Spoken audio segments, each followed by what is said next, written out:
십자가 섰으니 주가 고난을 당한 표라. 험한 십자가를 내가 사랑하며 주가 보혈을 흘림일세. 죄 웃은 이를 얻기까지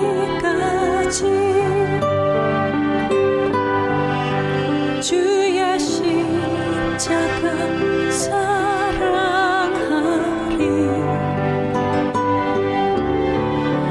빛난 멸류관 받기까지 험한 십자가 붙들겠네.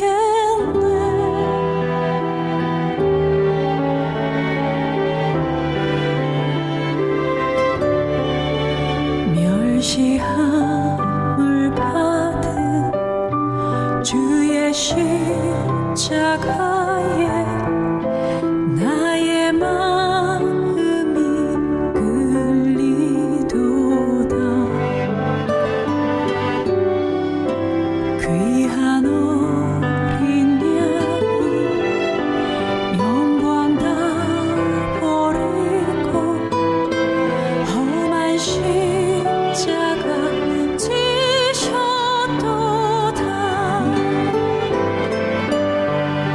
죄 웃은 이를 얻기까지 주의 십자가 사랑하리.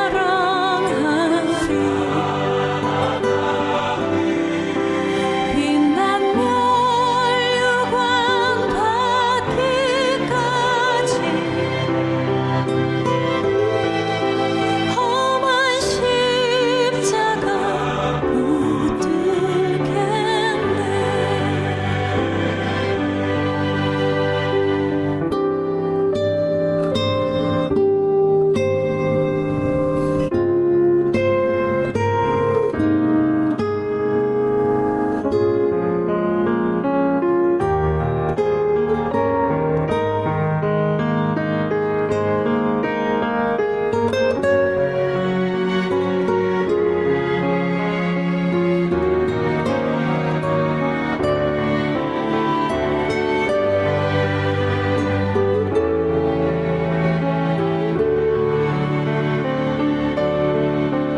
험한 십자가에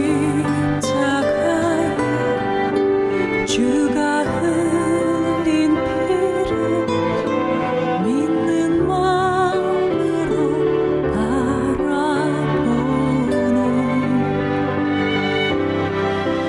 나를 용서하고 내 죄 사하시려 주가 흘리신 보혈일세.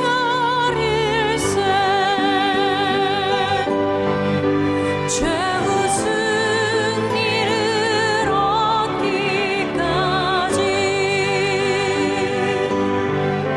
주의 십자가 사랑하리.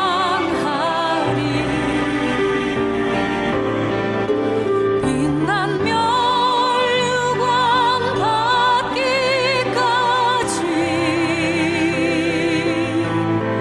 험한 십자가 붙들겠네.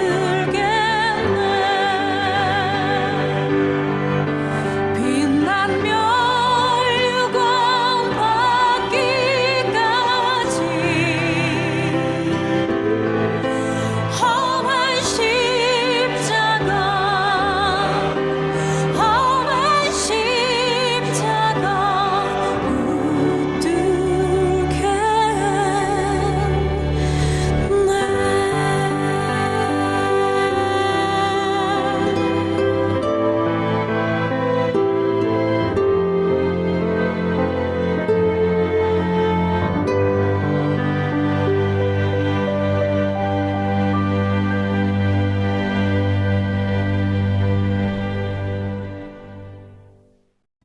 할렐루야.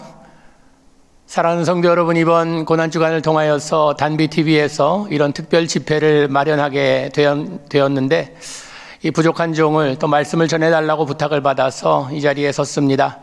저는 뉴저지 초대교회를 담임하고 있는 박형은 목사입니다. 오늘 여러분과 나누려는 말씀 본문은 요한복음 11장 25절에서 27절까지 말씀입니다. 제가 봉독해 드리겠습니다.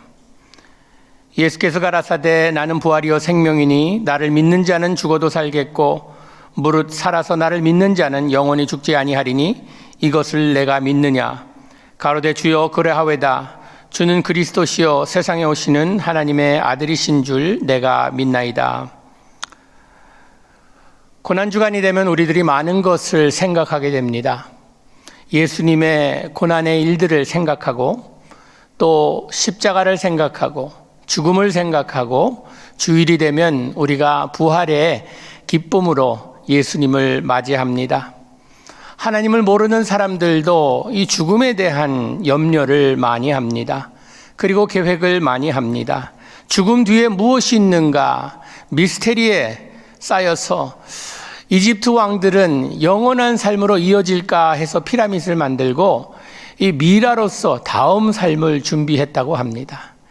중국 시안에 가면 병마용경이 발견되었습니다. 진시 황제는 이제 다음 세상에 자기를 지켜줄 군사들이라 해서 진흙으로 만들어서 큰 이 군병들을 지금까지 파낸 것만 해도 8천여 병사고 130개의 전차 그리고 520점의 말들이 있다고 합니다. 아직도 파내지 못한 것들이 상당수가 묻혀 있다고 합니다. 다음 세대를 준비하기 위함이란 이런 계획이었습니다. 요즘 보면요, 이 죽음을 두려워하는 사람들이 이 스카트스데일 애리조나 가면 알코올 라이프 엑스텐션 인스티튜트라고 있습니다. 뭐 하는 곳인가 하면요, 그곳에 가면 181개의 시신이 얼려져 있습니다. 액체 질소에 얼려져 있는데 이 의학이 발달하여 그들이 이제 그때가 되면 이 언 것을 녹여서 더 오래 살 수 있게 해준다는 약속에 이 거금을 지불하고 그날을 기다리고 있다고 합니다. 몸 전체 얼리는데 12만 불이라고 합니다. 머리만 얼리면 5만 불이면 된다고 합니다. 참 끔찍하네요. 지금 1,300명이 이 죽기를 대기하고 있고 이제 죽을 때에 와서 그들의 몸을 얼린다고 합니다. 이 생존 보존술이라고 합니다. 성경은 분명히 우리에게 한번 죽는 것은 사람에게 정해진 것이라고 말씀하고 있습니다. 아무도 이 세상에서 살아가는 사람들 가운데 죽음에 그냥 이기고 죽음에 예외된 사람은 없습니다. 좀 더 빨리 가고 늦게 간다 이 차이만이지 우리 모두는 한 번은 세상을 떠나 죽음을 경험해야 된다는 것입니다. 꼭 한번 치러야 할 일들 나는 얼마만큼 준비하고 살고 있는가? 그저 이 시간을 늦추는 데만 신경 쓰고 있지는 않는가? 무엇으로 나는 준비하고를 있는가? 이 충청도는요, 뭐든지 느리다 하고 이 지방의 특징이라고 하죠. 저도 충청도 사람인데 어느 분이 충청도 사람을 만나서 충청도 사람은 이 천당도 죽는 것도 천천히 가겠다고 그렇게 생각하지 않냐고 물을 때에 전혀 그렇지 않다고 이 죽음에 관한 충청도 말이 제일 급하다고 합니다. 이 사실 표준어로는 누가 죽으면 돌아가셨습니다라고 합니다.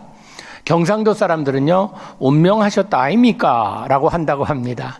전라도 사람은 이 세상 버렸어라우 버렸단께 라고 하는데 이 충청도 사람들은요, 가시우 하면 끝난다는 것입니다. 누구도 이것을 부인할 수 없는 사실이고 또 나에게 찾아오면은 늦춰달라고 한다고 늦어지는 것도 아니고 다 우리가 아는 일이지만 참 우리는 꼭 죽지 않을 것처럼 이렇게 살아가고 있는 것 같습니다. 그러다가 나의 몸에 이상한 신호가 오면 내가 죽을 수도 있다는 것을 생각하게 되고 벌떡 겁이 나고 건강 회복을 위해 생명 연장을 위해 수단과 방법을 가리지 않는 것이 우리의 모습이 아닌가 생각해 봅니다. 또 우리가 사랑하는 누군가가 세상을 떠나게 되면 또 장례식에 참여하여서 우리가 참석하면서 찾아오는 이런 감정들이 있습니다. 슬프고 절망스럽고 또 아쉽고 원망스러울 때도 있고 물론 믿는 자들도 육적인 이런 헤어짐 때문에 슬퍼하는 것은 당연한 것입니다. 그러나 우리가 소유한 신앙이란, 믿음이란 것은요, 죽음의 문제를 해결하고 사는 사람들입니다.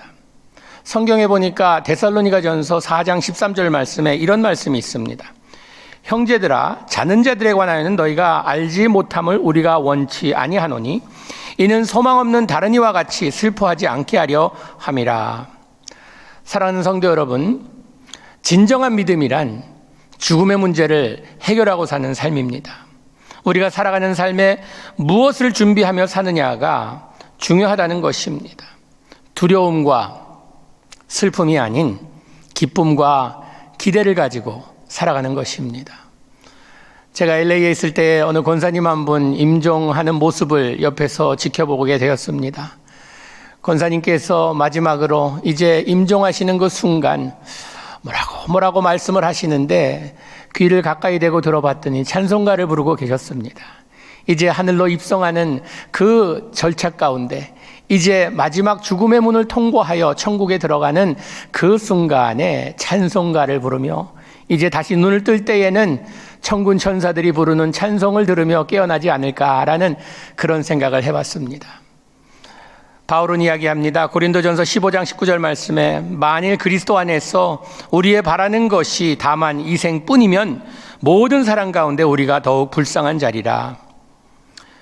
여러분, 부활절에 죽음에 대한 이런 생각을 하면서 우리는 어떠한 믿음을 가지고 살아야 하는가? 이 부활 믿음을 가지고 살아야 된다는 것입니다. 예수님께서 인간의 종말이요 돌이킬 수 없는 죽음의 길에서 이제 여기에서 그냥 죽음을 피해 가신 것이 아니라 돌아가셨지만 부활하심으로 우리에게 새로운 소망을 주셨습니다.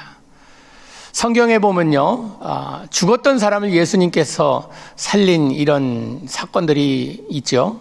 마가복음 5장에 보면 회당장 야이로의 딸이 많이 아파 죽게 되었다고 했을 때에 이 도움을 청했을 때에 또 가시다가 12년 혈류증 앓던 여인을 만나 지연됩니다. 지연돼서 아이가 죽었다는 이런 이야기를 듣습니다. 그러나 예수님께서는 죽었다라고 안 하시고 잠들었다. 이런 잠자는 사람은 깨어나게 되어 있습니다.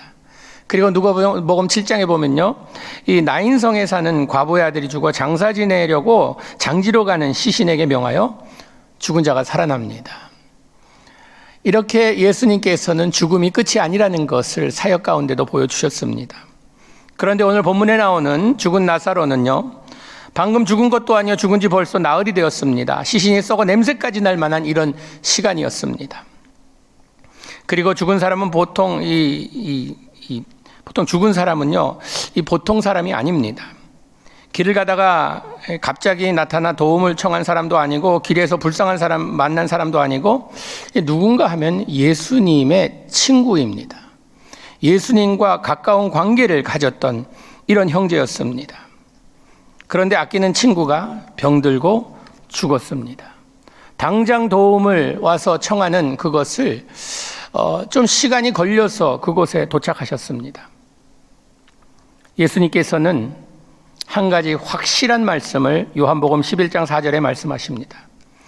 예수께서 들으시고 가라사대 이 병은 죽을 병이 아니라 하나님의 영광을 위하며 하나님의 아들로 이를 인하여 영광을 얻게 하려 함이라 하시더라. 이제 나사로의 병은 죽을 병이 아니라고 이야기합니다. 나사로가 지금 죽을 병같이 그렇게 힘들어하는 목적이 있다면 하나님의 영광을 위함이라고 이야기합니다. 여러분, 우리는요, 먹든지 마시든지 무엇을 하든지 다 하나님의 영광을 위해 하라고 하나님께서 우리에게 명하십니다. 믿는 자들에게 있어서요, 우리에게 일어나는 모든 일들은요, 하나님의 영광을 위한 일이라는 것을 잊어서는 안 된다는 것입니다. 우리는 내가 성공할 때에, 나의 일이 잘 될 때에, 내가 건강할 때에, 내가 승진했을 때에 하나님께 영광을 돌리고 하나님께서 영광을 받으신다고 이야기하지만 하나님께서는요, 나의 아픔 가운데, 나의 고민거리와 나의 실패와 나의 이 병과와 또 나의 사업이 망하는 이런 과정 가운데서도 하나님께서는 영광을 받으시는 분이십니다. 예수님께서 죽을 병이 아니라 하셨는데 나사로가 죽었습니다. 벌써 장례를 치르고 조객들에 위문하고 있었습니다. 예수님이 오신다는 말을 듣고 마르다가 먼저 예수님 있는 곳에 나와 또 나중에 동생 마리아가 나옵니다. 그리고 예수님께 이렇게 이야기합니다. 주께서 여기 계셨다면 내 오라비가 죽지 아니하였겠나이다. 뭐라고 하는 것입니까? 너무 늦었다는 것입니다. too late라는 것이에요. 그리고 나중에 마리아도 같은 하소연을 합니다. 주께서 여기 계셨더라면, 여기 같이 계셨더라면 죽지 않았을 텐데 라고 합니다. 진작 오시지 않았다는 아쉬움의 소리입니다. 조금 더 일찍 오셨더라면, 조금 더 신경을 써주셨더라면. 여러분, 마르다와 마리아의 눈물겨운 이 목소리가 우리의 목소리가 아닌지 생각해 봅니다. 우리가 간구하였는데, 주님께 간절히 기도했는데, 새벽 기도도 제단을 쌓는데, 금식까지 했는데, 참 내가 하느라고 했는데 주님께서 조금 더 일찍 손 써주셨더라면, 조금 일찍 응답해 주셨더라면 내가 건강해서 살아날 수 있었을 텐데, 파산하지 않아도 됐을 텐데, 참으로 다른 사람의 도움받지 않아도 됐을 텐데, 우리 아이가 잘 됐을 텐데 라는 이런 생각을 하는 것 같습니다. 마르다의 믿음이 바로 우리의 믿음인 것 같습니다. 지난 일에 아쉬워하며 섭섭해하며 때로는 원망까지 합니다. 이것이 지금 우리의 상태입니다. 과거에 대한 아쉬움. 그리고 마르다를 보니 예수님께서 부활한다 하셨는데 미래의 일로만 믿고 있다는 것입니다. 요한복음 11장 24절에 보니까요, 마르다가 가로되 마지막 날 부활에는 다시 살 줄을 내가 아나이다. 과거에 나사로가 있던 나사로가 죽었고요, 앞으로 미래에 부활할 것이라는 이런 믿음은 있었지만 지금 살리라라는 엎질러진 물이 어떻게 다시 담을 수 있을까라는 이런 생각에 지금 현재는 어쩔 줄 몰라 하는 그녀의 모습이었습니다. 그런데 이러한 믿음은요, 어딘가 좀 부족하고 모자란 듯 싶습니다. 과거의 예수님, 미래의 예수님을 믿는데 지금의 예수님은 어디 계십니까? 지금 내가 아파하고 고통스러워하고 힘들어하는 이 순간에 예수님은 어디 계십니까? 나의 아픔과 고통 가운데 어디 계신지가 참 우리에게는 중요합니다. 어디 계시냐에 따라서 우리가 원망할 수도 있고요, 우리가 확신을 가질 수도 있고 우리가 마음을 편히 가질 수도 있다는 것입니다. 요한복음 11장 33절에 예수께서 그의 우는 것과 또 함께 온 유대인들의 우는 것을 보시고 심령의 분통이 여기시고 민망히 여기사, 그리고 35절에는 예수께서 눈물을 흘리셨다고 이야기합니다. 그들의 반응을 보시고 예수님께서 참으로 이 통분히 여기시고 민망히 여기셨다. 좀 안 좋으셨습니다. 눈물까지 흘리셨습니다.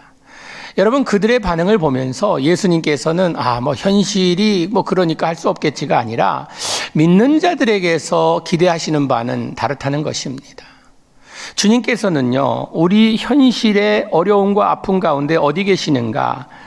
예수님의 약속은 이것입니다. 세상 끝날까지 내가 너희와 함께 하겠다. 함께 하겠다. 멀리 계신 것이 아니라 우리와 함께 하시겠다고 약속하십니다. 우리가 아파할 때 함께 아파해 주시고, 눈물 흘릴 때에 함께 눈물 흘려 주시고, 우리가 이러한 모습을 볼 수 있는 영안이 열려야 된다는 것입니다. 여러분, 그러기 위해서는요, 우리가 이 신앙생활을 하면서 무엇을 배워야 하는가? 진짜 믿음이 무엇인가? 여러분, 우리가 왔다 갔다 하는 믿음이 아니라, 우왕좌왕하는 믿음이 아니라, 그냥 이랬다 저랬다 하는 믿음이 아니라, 그냥 진실된 믿음, 진짜 믿음을 갖기 위해서는 어떠한 믿음을 가져야 되는가? 지금 생각해 봐야 될 줄 압니다. 여러분, 진짜 믿음은요, 기다리는 데서 형성됩니다. 성경에 보니까 이 믿음을 가진 사람들은요, 기다리는 것을 잘했어요. 하나님께서 역사하실 때까지, 하나님께서 응답하실 때까지, 하나님께서 움직이실 때까지 기다리는 것을 잘했다는 것입니다. 아브라함은 하란을 떠날 때에 하나님께서 가라 하니까 75세, 이젠 은퇴하고 손주 보고 좀 편안히 살 이때에 고향을 떠납니다. 그리고 하나님께서 이제 후손을 약속하시는데, 하늘의 별처럼 바다의 모래처럼 약속하시는데 아이 하나 없는데 기다립니다. 아멘 하고 기다립니다. 얼마나 기다렸는가? 75세 고향을 떠나서 100세에 이삭을 낳습니다. 25년을 기다렸습니다. 요셉이 13살 때에 노예로 팔려가서 30세에 총리가 됩니다. 17년을 기다렸습니다. 노아가 방주를 120년간 지었습니다. 모세가 40년 동안 광야에서 기다려야 했습니다.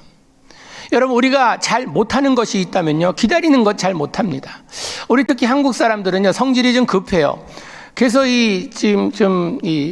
스페니시 계통도 이제 한국 분들과 같이 일하시는 분들이 한국 단어를 제일 많이 빨리 배우는 게 무엇인가 하면 빨리빨리라고 합니다. 우리는 기도를 해도 지금 당장 하나님 나에게 인내를 주시옵소서, 지금 당장 주시옵소서, 이렇게 기도하는 것이 우리의 모습이 아닌가 생각해 봅니다. 당장, 지금, 빨리.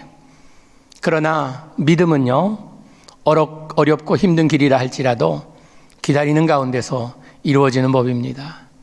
기다릴 줄 아는 믿음이 진짜 믿음이고, 기다림 가운데 우리가 초조해하는 것이 아니라 우리가 예수님께서는 이 모든 일을 아름답게 만드실 것이다.